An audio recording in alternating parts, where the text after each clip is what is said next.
Lokmanya multipurpose cooperative society आणि तरुण भारत संवाद रत्नागिरी यांच्या संयुक्त विद्यमानाने राजापूर येथील नगर वाचनालय सभागृहात तालुकास्तरीय आरती स्पर्धेचे आयोजन करण्यात आले होते।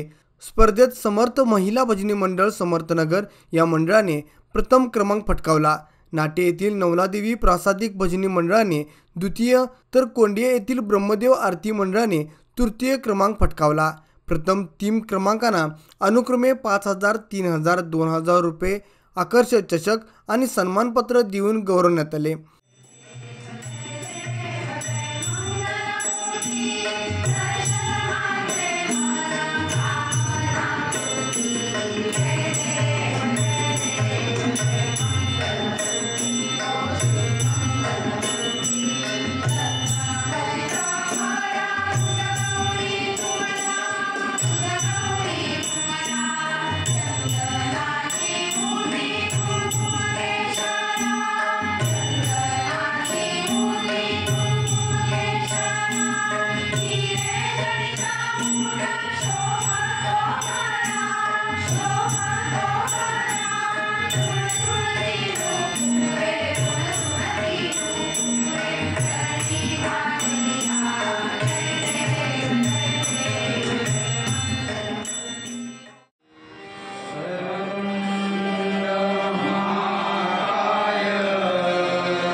उत्कृष्ट पेटीवादक गणेश लेले आणि तबलावादक प्रशांत जोशी यांनाही गौरवण्यात आले। त्याचप्रमाणे सांस्कृतिक ग्रुप अनसुरे या लहान मुलाच्या संघाला परीक्षक राम तांबे यांनी तर अवधूत लेले या बाल तबलावादकाला स्मृती तामणकर यांनी रोख बक्षीस देऊन सन्मानित केले। स्पर्धेत एकूण 10 संघ सहभागी झाले होते। यामध्ये हनुमान आरती मंडळ गुजराळी, हरिहर महिला मंडळ गुजराळी, तन्मय सिनकर आणि मंडळी, युवाशक्ती आरती मंडळ जानशी, संस्कृती ग्रुप अनसुरे, लक्ष्मीकेशव बाळगोपाळ मंडळ समर्थनगर, मोंडेवाडी तरुण मंडळ उन्हाळे या अन्य 7 संघाचा सहभागी झाला होता।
स्पर्धेचा शुभारंभ व बक्षीस वितरण समारंभाला सामाजिक कार्यकर्ते प्रदीप भाटकर, नगर वाचनालयाचे माजी अध्यक्ष देवदत्त वालावलकर, वाचनालयाचे विद्यमान कार्यवाह जयंत अभ्यंकर, दैनिक तरुण भारतचे आवृत्तीचे प्रमुख महेंद्र पराडकर, लोकमान्यच्या शाखाधिकारी शोमिका पंडित, स्मृती तामनकर, संयोगा जठार, अनिता ठाकूर देसाई, डॉक्टर सहयोग परांजपे आदी मान्यवर उपस्थित होते।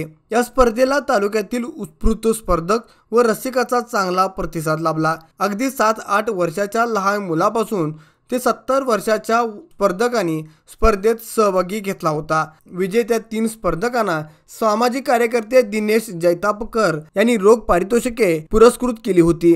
तसेच प्रदीप भाटकर, राजाराम मासे व नगर वाचनालय याचे सहकार्य लाभले। परीक्षक म्हणून रत्नागिरी येथील राम तांबे तसेच केदार लिंगायत यांनी काम पाहिले। सूत्रसंचालन भूषण प्रभुदेसाई व शंभूकर जठार यांनी केले। स्पर्धा यशस्वी करण्यासाठी तरुण भारत तसेच लोकमान्य सोसायटीच्या कर्मचाऱ्यांची मेहनत घेतली।